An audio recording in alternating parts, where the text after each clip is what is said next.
सुरुवातीला सगळ्या माध्यम प्रतिनिधींचं मनापासून स्वागत करतो आणि विषय आपल्यासमोर राष्ट्रवादी काँग्रेस पक्षाच्या वतीनं आता स्वर्गीय यशवंतरावजी चव्हाण साहेब यांची 12 तारखेला 111वी जयंती आहे आणि त्या जयंतीच्या निमित्तानं हा जयंती सप्ताह यशवंतराव चव्हाण साहेबांचा करायचा असा सातारा जिल्हा राष्ट्रवादी काँग्रेस पक्षाच्या वतीनंचा मानस आहे आणि त्या अनुषंगानंच एक महत्त्वाचा विषय हे या सप्ताहाच्या निमित्तानं आपल्या सगळ्यांच्या समोर मांडायचा आहे की आपल्या देशाचे उपपंतप्रधानपद भोगलेले सातारा जिल्ह्याचे विचारांचा ध्रुवतारा म्हटलं तर ते काय वावगं होणार नाही, ते स्वर्गीय यशवंतरावजी चव्हाण साहेब। जशी साताऱ्याला आपली शिवछत्रपतींच्या निमित्तानाची ऐतिहासिक जसा वारसा आहे तसा वैचारिक वारसा हा चव्हाण साहेबांच्या निमित्तानाचा आहे। त्यामुळं चव्हाण साहेबांचं काम ही मी सांगावं हे अपेक्षित नाही, तरीसुद्धा यशवंतराव चव्हाण साहेबांच्या जयंतीच्या निमित्तानं आज एक सुरुवातीला एक प्रथम या सप्ताहाच्या निमित्तानं साजरा करत असताना एक मागणी पण करणार आहे की स्वर्गीय यशवंतराव चव्हाण साहेबांना भारतरत्न पुरस्कार मिळावा ह्यासाठीचा आग्रह आम्हा सगळ्या राष्ट्रवादी काँग्रेस पक्षाच्या वतीनं आमच्या सगळ्यांचे आदरणीय नेते उपमुख्यमंत्री आणि राष्ट्रवादी काँग्रेस पक्षाचे अध्यक्ष राष्ट्रीय अध्यक्ष यांच्याकडे आम्ही मागणी करणार आहे की ज्या पद्धतीनं आपल्या देशाचे कृतिशील पंतप्रधान यांनी राजकारणाच्या पलीकडे जाऊन मागील कालावधीमध्ये जसं नरसिंहराव साहेबांना असेल, चरणसिंग साहेबांना असेल, ज्या पद्धतीनं भारतरत्न पुरस्कारानं सन्मानित केलं, तसंच स्वर्गीय यशवंतराव चव्हाण साहेबांसारखं जे नेतृत्व की ज्यांनी देशाचं उपपंतप्रधानपद, संरक्षण मंत्रीपद, परराष्ट्र मंत्रीपद अशा पद्धतीच्या अनेक जबाबदाऱ्या राष्ट्रीय पातळीवरच्या पार पाडल्या आणि सगळ्यात महत्त्वाचं म्हणजे ज्यांनी आपल्या संयुक्त महाराष्ट्राचा मंगल कलश ज्यांच्या हातानं आपण महाराष्ट्रामध्ये आणला आणि संयुक्त महाराष्ट्राचे पहिले मुख्यमंत्री म्हणून चव्हाण साहेबांचा गौरव झाला, अशा एका महान नेत्याला भारतरत्न पुरस्कार मिळावा ही राष्ट्रवादी काँग्रेस पक्षाची निश्चित स्वरूपाची आग्रहाची मागणी ह्या निमित्तानाची करायची आहे। मग चव्हाण साहेबांच्या ज्या काही धोरणांच्या बाबत चर्चा होते की शेतकऱ्यांच्या बाबतीमध्ये त्यांनी कृषी विकास कार्यक्रमाच्या अंतर्गत केलेलं धोरण असेल, पंचायत राज व्यवस्था आणून राज्यामध्ये नव्हेच तर देशामध्ये सुद्धा ज्या पद्धतीनं पंचायत राज सिस्टीम बसवली आणि सत्तेचं विकेंद्रीकरण केलं, अशा स्वरूपाचं जे जाणतं आणि ज्यांना वैचारिक निश्चित स्वरूपानं वेगळ्या स्वरूपाचा वारसा अशा नेत्याला भारतरत्न मिळावा ह्यासाठीचाच आमचा राष्ट्रवादी काँग्रेस पक्षाचा आग्रह आहे।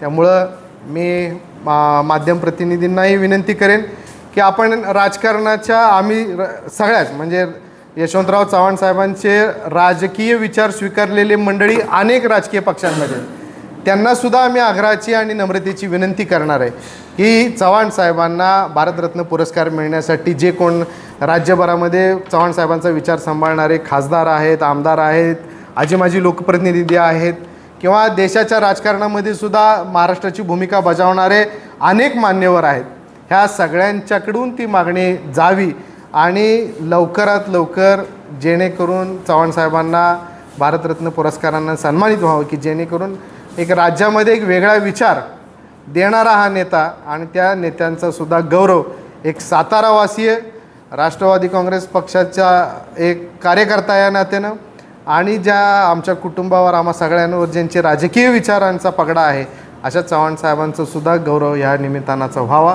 ही भूमिका घेऊन आजपासून आम्ही तो कार्यक्रम हाती घेतला आहे। सुरुवातीला तो सप्ताह आम्ही 111व्या जयंतीच्या निमित्तानाचा करतो आहे, त्याच पद्धतीनं ही चळवळ जोपर्यंत हा प्रस्ताव राज्याचे उपमुख्यमंत्री अजितदादांच्या माध्यमातून नरेंद्र मोदी साहेब असतील, अमितभाई शाह असतील, शेवटी देशाच्या ह्या सगळ्या प्रक्रियेमध्ये ते प्रमुख घटक आहेत आणि त्यांना आम्ही आग्रहाची नम्रतेची कळकळीची विनंती करणार आहे आणि आमचं एक शिष्टमंडळ आम्ही या मान्यवरांना भेटण्यासाठी सुद्धा दादांच्या नेतृत्वाखाली जाणार आहे। तर आमची ही प्रमुख भूमिका घेऊन आम्ही आज माध्यमांसमोर आलो आहे। मला अपेक्षित आहे की आपण आपण जिल्हावासी म्हणून माध्यम प्रतिनिधींना सुद्धा विनंती आहे की आपण एक जिल्हावासी म्हणून आपल्यातल्या जो सामाजिक राजकीय विचाराचा हा नेत्यालासुद्धा भारतरत्न मिळावं यासाठी आपण सगळ्यांनी ही भूमिका उचलून धरावी यासाठीची सुद्धा आपल्याला विनंती करतो. आणि सप्ताहाचं किंवा प्रेस नोट आहे ती आपल्याला सगळ्यांना दिली जाईल. पण आमच्या ह्या विनंतीला आपण सगळेजण मान देऊन आलात त्याबद्दल धन्यवाद. आणि ही भूमिका सविस्तर जी प्रेसच्या माध्यमातून आहे ती आपल्या सगळ्यांच्या समोरसुद्धा विषित करून सांगेल.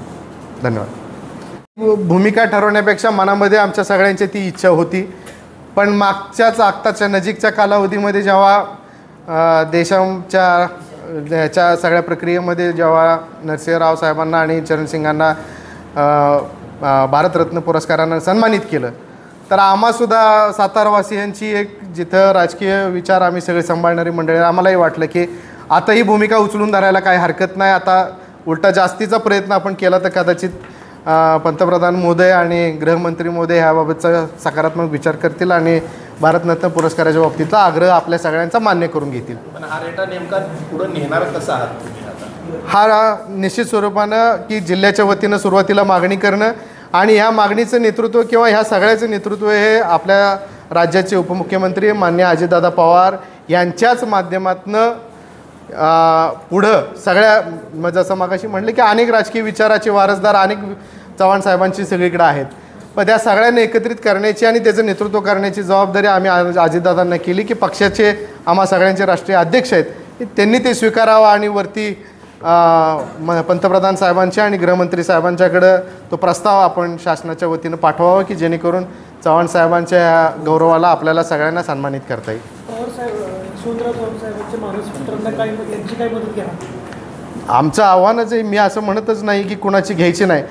जे जे चव्हाण साहेबांच्या विचाराचा वारसा सांगतात त्यांनी स्वतःहून पुढे येऊन ही जबाबदारी घेणं अपेक्षित आहे. पण जर झालं नसेल तर त्यांनासुद्धा आम्ही जाऊन विनंती करणार आहे आणि त्यांनीसुद्धा तो प्रस्ताव मान्य करायला काही हरकत नाही. खरं तर काही दिवसापूर्वी अजित पवारांनी एक भाषणात केलं की सातारा लोकसभा मतदारसंघ जो आहे तो त्यांनी स्वतः मागणी केली कारण तो राजकारणी आहेत आणि त्या अनुषंगाने तो बोललो. बरोबर.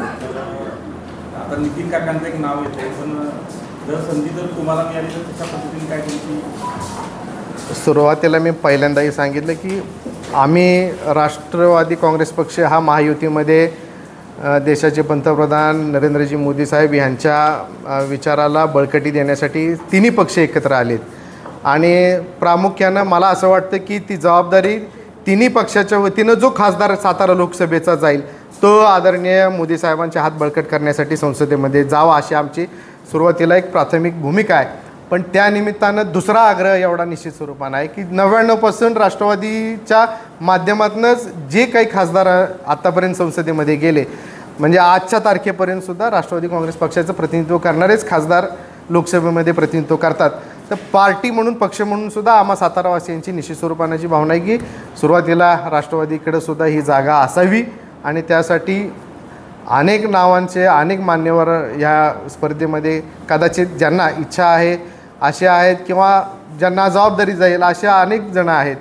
आमच्यासारख्या कार्यकर्त्याला सुद्धा जर संधी मिळाली तर का वाटणार नाही. पण हा सर्वस्वी निर्णय हा राष्ट्रीय नेत्यांचा आणि संघटनात्मक तडजोडीच्या माध्यमातून येणारा आहे. त्यामुळं हा निर्णय वरिष्ठ ज्या पद्धतीने ठरवतील त्या पद्धतीने होईल. पण एकूणच जिल्ह्यातली तरी चांगल्या पद्धतीची आहे आणि त्यामुळंच अजितदादांनी तशा पद्धतीने आग्रह केला. तर तुमची संभाव्य उमेदवार म्हणून आम्ही वाटतं का की तुम्ही आहात म्हणून याच्यात कुठेतरी? नाही, सुरुवातीला मी आपल्याला निश्चित स्वरूपाने विषित करून सांगेन की पार्टीचा कार्यकर्ता म्हणून माझी जबाबदारी की पक्षाचे विचार सगळीकडं पसरवणं कारण माझ्यावर जिल्हा कार्याध्यक्ष म्हणून संघटनात्मक जबाबदारी आहे. त्यामुळे त्याचं वहन करणं ही माझी प्राथमिकता आहे आणि त्या माध्यमातून पक्षाला जे योग्य वाटतात मग जे योग्य वाटतील त्यांचं काम करणं ही एक प्राथमिकता आहे आणि माझ्यासारख्यावर जबाबदारी देणार असतील तर तो पार्टीचा निर्णय आहे. त्या बाबतीतला पार्टी निर्णय करेल. तुम्ही इच्छुक आहात का? अशी संधी मिळाली तर कोण नाही म्हणणार आहे. शेवटी काम करणाऱ्या प्रत्येकाला आपल्याला वाटतं की कुठेही संधी आपल्याला अपेक्षित आहे. त्या पद्धतीने जरी झालं तरी काय पार्टीनं जबाबदारी दिली की तुम्हाला उमेदवारी करायची तर त्याचं निर्वहन करणं माझ्यासारखीची जबाबदारी आहे.